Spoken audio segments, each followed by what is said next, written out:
नमस्कार, मी ज्योती. स्वागत आहे तुमचं माझ्या यूट्यूब चॅनेलवरती. आज आम्ही बऱ्याच दिवसांनी जंगलात आलो होतो रानभाज्या शोधण्यासाठी. चला तर मग कोणत्या कोणत्या रानभाज्या आम्हाला भेटल्या त्या पाहूया. जिथं आम्ही फिरायला गेलो होतो तिथे चिटकुल्या शाबऱ्यांचं प्रमाण खूप होतं. सगळीकडे याच साबरी दिसत होत्या. बरचसं फिरल्यानंतर आम्हाला एका ठिकाणी एक माकुडीचं झाड दिसलं. आता ही भाजी शक्यतो काटेरी झुडपे असतील त्याच्या खाली ही दिसते किंवा एकतर मोठे मोठे दगडे असतील त्याच्या साईडला टपऱ्याच्या ठिकाणी ही भाजी दिसते.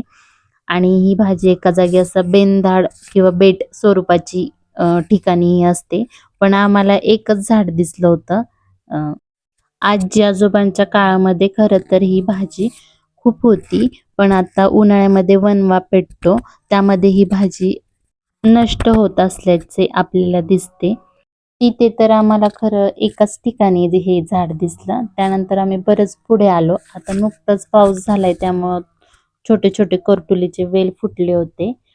काही ठिकाणी आली होती करटुले, तर आम्ही ती तोडली. बऱ्यापैकी आम्हाला जवळपास एका भाजीची मिळाली.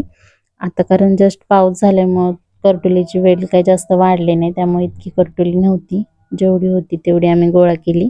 जिथं आम्ही गेलो होतो तिथे चिटकुल्या साबरी भरपूर होत्या. त्या साबरांवरती फांजीची भाजी होती.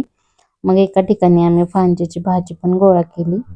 पुढे आल्यानंतर आम्हाला एका ठिकाणी खूप मोठी करटुलीचं वेल दिसलं होतं, पण त्याला करटुलं थोडीच होती, बारीक बारीक, आणि फुलं जास्त होती. तर तिथली पण करटुलं आम्ही गोळा केली. बरेच दिवस पाऊस होता त्यामुळे आम्ही घराच्या बाहेरच आलो नव्हतो. आता आलोय तर हर्षला चांगली खेळायला जागा मिळाली होती. बरंच पुढे आल्यानंतर आम्हाला ही एक वनस्पती दिसली. ही तर काही आम्हाला माहित नाही. तुम्हाला कोणाला माहित असेल तर कमेंट करून नक्की सांगा. बरंचसं फिरलो पण माकुडीची भाजी म्हटलं आता काही मिळत नाही. पण एका ठिकाणी आम्हाला मोठं माकुडीचं बेट सापडलं. तिथेच आम्ही सगळी भाजी गोळा केली. खूप भाजी मिळाली. त्यानंतर आम्ही घरी आलो. चॅनेलवर नवीन असाल तर जाता जाता सबस्क्राईब करा. भेटूया नेक्स्ट व्हिडिओमध्ये.